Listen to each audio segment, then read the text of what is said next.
Hi students, देखिए chapter number 2 ले रहे हैं हम। और ये 8th क्लास का चैप्टर है बच्चों आपका। ओके, ये आपकी हिंदी की बुक है और ये आपका चैप्टर नंबर 2 है। और चैप्टर नंबर 2 का नाम है लाख की चूड़ियाँ। ठीक है, तो देखिए अब हम लोग इस चैप्टर को देखेंगे। सारे गांव में बदलू मुझे सबसे अच्छा आदमी लगता था क्योंकि वह मुझे सुंदर सुंदर लाख की गोलियां बनाकर देता था। एक बच्चा कह रहा है कि उसको बदलू नाम का जो व्यक्ति है वो पूरे पाठ में सबसे अच्छा लगता था क्योंकि वो उसको क्या करता था, लाख की चूड़ियाँ बना करके देता था। अब देखिए सर इसकी व्याख्या पढ़ाएंगे आपको कि लेखक अपने बचपन की यादों के आधार पर कहता है कि मामा के गांव में मुझे बदलू नामक व्यक्ति का स्वभाव बहुत अच्छा लगता था। इसी बदलू के कारण वह मामा के गांव जाने के लिए आतुर रहता था। इसका कारण यह था कि लेखक जब भी अपने मामा के गांव जाता तो वह बदलू के पास अवश्य जाता था क्योंकि बदलू उसको अच्छा लगता था। बदलू उसे लाख की रंग बिरंगी छोटी छोटी चूड़ियाँ या गोलियाँ बनाकर देता था। जब लेखक गांव से वापस लौटता तो उसके पास ढेर सारी लाख की रंग बिरंगी गोलियाँ होती थी। गोलियाँ भी इतनी सुंदर होती जो सभी बालकों को आकर्षित कर लेती। ओके स्टूडेंट्स, तो नेक्स्ट देखिए।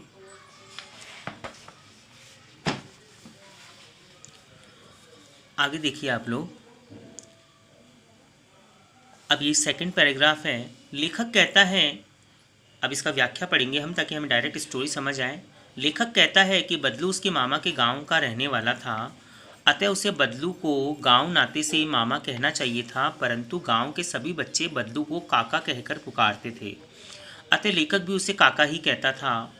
बदलू का घर कुछ ऊंची भूमि पर बना हुआ था। मचान के सामने एक बड़ा आंगन था जिसमें एक नीम का पुराना पेड़ था। इसी पेड़ के नीचे बदलू चूड़ियाँ बनाया करता था। वहाँ पर लाख पिघलाने के लिए एक भट्टी बनी हुई थी। बदलू लाख को पिघलाकर सामने पड़ी लकड़ी की चौखट पर मुलायम लाख को सलाख की तरह पतला करता था, फिर उसे चूड़ी जैसा आकार देता था। पास ही बेलन जैसी आगे से कुछ पतली और पीछे से मोटी मुंगेरियाँ रखी रहती थी। बदलू लाख की उन चूड़ियों को मुंगेरियों पर चढ़ा लेता था और उन्हें गोल तथा चिकनी बनाता था। पूरे हाथ की चूड़ियाँ बन जाने पर वह उन्हें सुंदर रंगों से सजाता था। इस प्रकार दिन भर उसका यही कार्य चलता रहता था। तो सेकंड पैराग्राफ के अंदर आपको क्या बताया कि बदलू के बारे में बताया है कि उसका घर एक ऊंची मुंडेर पे या ज़मीन पे बना हुआ था और बदलू लाख की चूड़ियाँ कैसे भट्टी में तपा करके बनाया करता था। नेक्स्ट तीसरा पैराग्राफ देखिए स्टूडेंट्स कि बदलू यह कार्य सदा एक ही मछिए पर बैठकर किया करता था। तो इसकी सप्रसंग व्याख्या हम देखते हैं कि लेखक दोपहर के समय बदलू के घर पहुंच जाता था। वह देखता कि बदलू चूड़ियाँ बनाने का काम एक बहुत पुरानी पीढ़ी या चौकी पर बैठकर किया करता था। बगल में ही उसका हुक्का रखा रहता था। काम के बीच बीच में उसे पीता रहता था। लेखक पूरे दोपहर को बदलू के पास ही बैठकर बिताया करता था। बदलू लेखक से बड़ा स्नेह करता था। वह उसे प्यार से लल्ला कहकर पुकारता था। लेखक के पहुंचते ही वह उसके बैठने के लिए तुरंत एक पीढ़ी मंगा लिया करता था। लेखक घंटों तक बदलू को चूड़ियाँ बनाते देखा करता था। बदलू दिन भर में लगभग 5 या 6 जोड़ी चूड़ियाँ बना लेता था। तैयार जोड़ों को वह बेलन पर चढ़ाकर परखता था। उस समय बदलू को वह जोड़ा ऐसा लगता कि मानो वह बेलन पर नहीं किसी नई बहू की कलाई पर पहनी गई चूड़ियों को देख रहा हो। देखिए ये जो चूड़ी वाले लोग होते हैं ये क्या करते हैं कि इनके पास में, जैसे आप लोगों ने देखा होगा किसी शॉप के ऊपर स्टूडेंट्स, कि ये मतलब चूड़ी वाले जो होते हैं वो इनके पास एक गोल मतलब गत्ता होता है जिसके अंदर वो चूड़ियों को मतलब फैला करके रखते हैं ताकि एक वो प्रॉपर शेप के अंदर रहें। अब उसके बाद में देखिए चौथे पैराग्राफ की व्याख्या देखिए स्टूडेंट्स कि बदलू जो है वो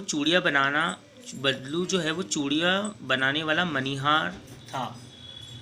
उसके बाद में देखिए यह काम उसके घर में पुरखों के समय से चला आ रहा था। उसकी बनाई गई चूड़ियाँ बहुत ही सुंदर होती थी। अब देखिए स्टूडेंट, जो पहले के ज़माने में क्या होता था कि जो चूड़ियाँ बनाने वाले लोग होते थे उनको मणिहार के नाम से भी पुकारा जाता था या कहा जाता था। वे खूब बिकती थीं। गांव में तो स्त्रियां उसी की बनाई गई चूड़ियाँ ही पहना करती थी। बदलू अपनी चूड़ियाँ पैसों से नहीं बेचता था, वह चूड़ियों के बदले अनाज लिया करता था।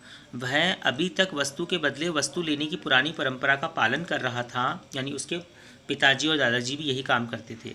बदलू बहुत सीधे स्वभाव वाला व्यक्ति था, उसका कभी किसी से झगड़ा नहीं होता था। ब्याह शादी के समय वह अपनी मांग पर अवश्य अड़ जाता था।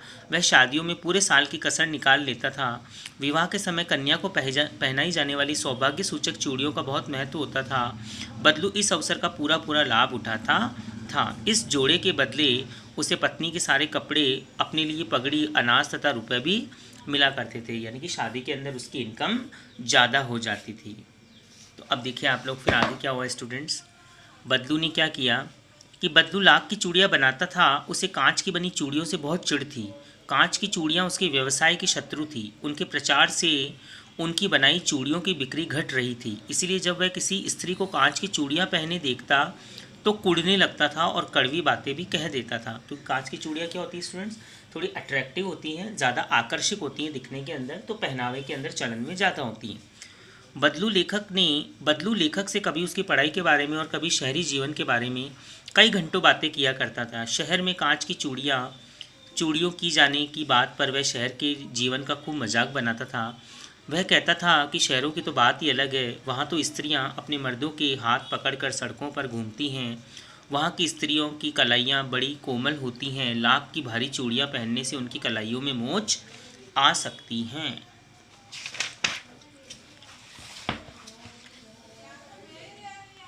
फिर लेखक कहता था कि जब वह बदलू के घर जाता तो अक्सर बदलू उसकी खातिरदारी करता था। बदलू के पास एक गाय थी। जब वह दूध देती तो उसकी मलाई लेखक को खिलाता। ओके। आम की फसल होने पर लेखक बदलू के यहाँ रोजाना 2-4 पक्के आम खाकर आता। इसके साथ प्रतिदिन बदलू लेखक के लिए 1-2 गोलियां लाख की बनाकर दे देता था। इसीलिए लेखक को बदलू सबसे प्रिय लगता था। तो देखिए स्टूडेंट्स, ये अभी आपका एक और हम देखते हैं बाकी नेक्स्ट क्लास के अंदर बताएंगे सर आपको, क्योंकि ये लेसन थोड़ा सा स्टूडेंट्स बड़ा है। तो अभी हम इसका 7th वाला जो भाग है वो नेक्स्ट क्लास के अंदर करेंगे, लाख की चूड़ियों वाले लेसन का।